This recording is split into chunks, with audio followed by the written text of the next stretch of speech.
लोकसभा के अंतर्गत प्रश्न संख्या 854 में बहुत सारे प्रश्न पुरानी पेंशन योजना के अंतर्गत पूछे गए।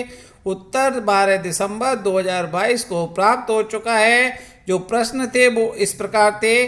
क्या कई राज्यों ने अपने सरकारी कर्मचारियों के लिए पुरानी पेंशन योजना ओपीएस फिर से शुरू की है, और यदि हाँ तो ब्यौरा क्या है? क्या कई राज्यों ने सरकार से ओपीएस शुरू करने के लिए राष्ट्रीय पेंशन योजना एनपीएस का पैसा लौटाने की मांग की है? यदि हाँ तो क्या ब्यौरा है और इस पर सरकार की क्या प्रतिक्रिया है? जिन राज्यों ने ओपीएस शुरू किया है उन्हें एनपीएस का पैसा लौटाने के लिए सरकार द्वारा क्या निर्णय लिया गया या लिया जा रहा है? क्या सरकार का निकट भविष्य में ओपीएस वापस शुरू करने का विचार है, और अगर विचार है तो ब्यौरा क्या है? तो ये सारे प्रश्न थे जो लोकसभा के अंतर्गत पूछे गए प्रश्नोत्तरी में। जो सारे ही क्वेश्चन पुरानी पेंशन योजना यानी कि ओपीएस पे थे, और एनपीएस को जो खत्म किया गया है कई राज्यों में उस पे थे, और उसका पैसा लौटाना है या नहीं है। क्या सेंट्रल गवर्नमेंट भी ऐसा सोच रही है कि ओपीएस फिर से चालू किया जाए? और इसके जवाब में भगवत करात जी जो वित्त मंत्रालय में राज्य मंत्री हैं उन्होंने रिप्लाई किया है। तो वो सारे रिप्लाई हम आपको बताते हैं। इससे पहले हम आपसे निवेदन कर लेते हैं कि ये बैंकर्स का चैनल है, ओपीएस भी बैंकर्स से जुड़ा हुआ एक मुद्दा है, इसलिए हमने इस पर एक वीडियो बना दिया है। तो अपने चैनल यानी कि बैंकर्स के चैनल को आप सब्सक्राइब कर नोटिफिकेशन बेल को क्लिक करना ना भूलिएगा, जिससे कि सभी वीडियोज जैसे कि 12th बायपार्टाइट settlement, 5 days banking, pension updation और बाकी बैंकर्स के मुद्दे जो भी होते हैं उन पर हम वीडियो बनाते रहते हैं, तो वो आपको ज़रूर मिल जाएँ। अब जब सरकार के जो जवाब थे वो कुछ इस प्रकार थे। राजस्थान, छत्तीसगढ़ और झारखंड की राज्य सरकारों ने अपने राज्य सरकार के कर्मचारियों के लिए पुरानी पेंशन प्रणाली ओपीएस पुनः प्रारंभ करने के अपने निर्णय के बारे में केंद्र सरकार, पेंशन निधि विनियामक और विकास प्राधिकरण पीएफआरडीए को सूचित किया है। यानी कि 3 राज्य राजस्थान, छत्तीसगढ़ और झारखंड, ये तीनों राज्य सरकारों ने घोषणा कर दी है कि ओपीएस यानी कि पुरानी पेंशन स्कीम लागू की जाएगी, और इसकी सूचना उन्होंने केंद्र सरकार और रेगुलेटर दोनों को ही दे दी है। पीएफआरडीए को भी सूचना दे दी गई है। पंजाब राज्य सरकार ने दिनांक 18 नवंबर 2022 को अपने सरकारी कर्मचारियों जिन्हें वर्तमान में राष्ट्रीय पेंशन प्रणाली एनपीएस के अंतर्गत कवर किया जा रहा है के लिए ओपीएस का कार्यान्वयन करने के संबंध में अधिसूचना जारी की है।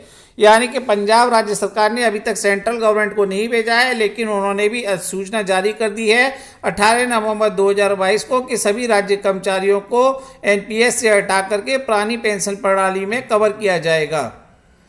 इसके बाद बारी आती है क्या लिखा गया आगे, वो भी पढ़ लेते हैं। राजस्थान, छत्तीसगढ़ और झारखंड की राज्य सरकारों ने संबंधित राज्य सरकारों को एनपीएस के अधीन अभिदाताओं के संचित कॉर्पस को वापस करने के लिए केंद्र सरकार पीएफआरडीए को प्रस्ताव भेजा है। ऐसा कोई प्रस्ताव पंजाब सरकार से प्राप्त नहीं हुआ है। यानी कि 3 राज्य राजस्थान, छत्तीसगढ़ और झारखंड, वहाँ पे जो भी राज्य कर्मचारियों का पैसा कटा एनपीएस के अंतर्गत उसको वापस करने के लिए राज्य सरकारों ने लिख दिया है केंद्र सरकार को और पीएफआरडीए को, लेकिन अभी तक पंजाब सरकार से इस तरीके का कोई भी आवेदन प्राप्त नहीं हुआ है।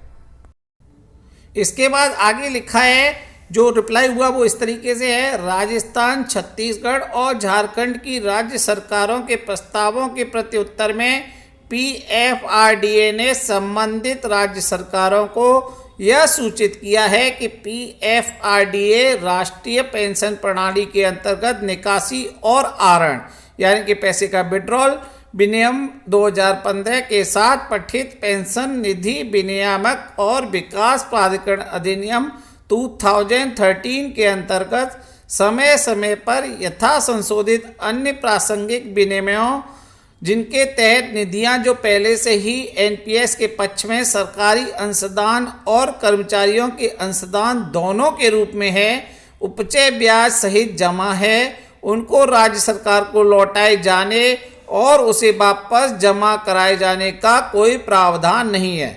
यानी कि रिप्लाई इस तरह किया गया है कि पीएफआरडीए के पास जो भी पैसा एनपीएस में जमा है, चाहे वो कंट्रीब्यूशन एम्प्लॉयर यानी कि राज्य सरकारों का हो, चाहे वो कंट्रीब्यूशन खुद एम्प्लॉय का हो, और उसके ऊपर जो भी ब्याज होता है वो जमा है, और उसको समय समय पर जो आरण के रूल्स हैं वो वही रहेंगे जो रूल उसके लॉ में दिए गए हैं। राज्य सरकारों को पैसा वापस लौटाने का कोई भी प्रावधान नहीं है और राज्य सरकारों को कोई भी पैसा वापस नहीं लौटाया जाएगा। इसके बाद बात आती है कि जो अगला क्वेश्चन था वो इस तरीके से था कि केंद्र सरकार के पास भी क्या कोई विचाराधीन है, क्या केंद्र सरकार भी ओपीएस लागू करने जा रही है, ये भी पूछा था। अभी तक के वीडियो में हम आपको बता चुके हैं कि 3 राज्य सरकारों ने अपना जो है वो पूरा सब कुछ बता दिया था एनपीएस के लिए कि भैया हमें एनपीएस नहीं चाहिए।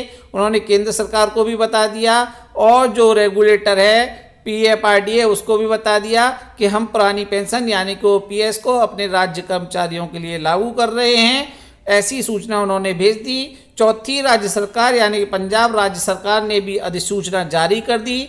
उसने हालांकि सेंट्रल गवर्नमेंट को या पीएफआरडीए को आगे अभी तक कुछ नहीं भेजा है। उसके बाद हमने आपको बताया कि राजस्थान, छत्तीसगढ़ और झारखंड की जो सरकार हैं उन्होंने पैसा वापस मंगाने के लिए भी केंद्र सरकार और पीएफआरडीए को लिखा कि भैया जो भी पैसा जमा है एनपीएस में वो हमें वापस कर दो।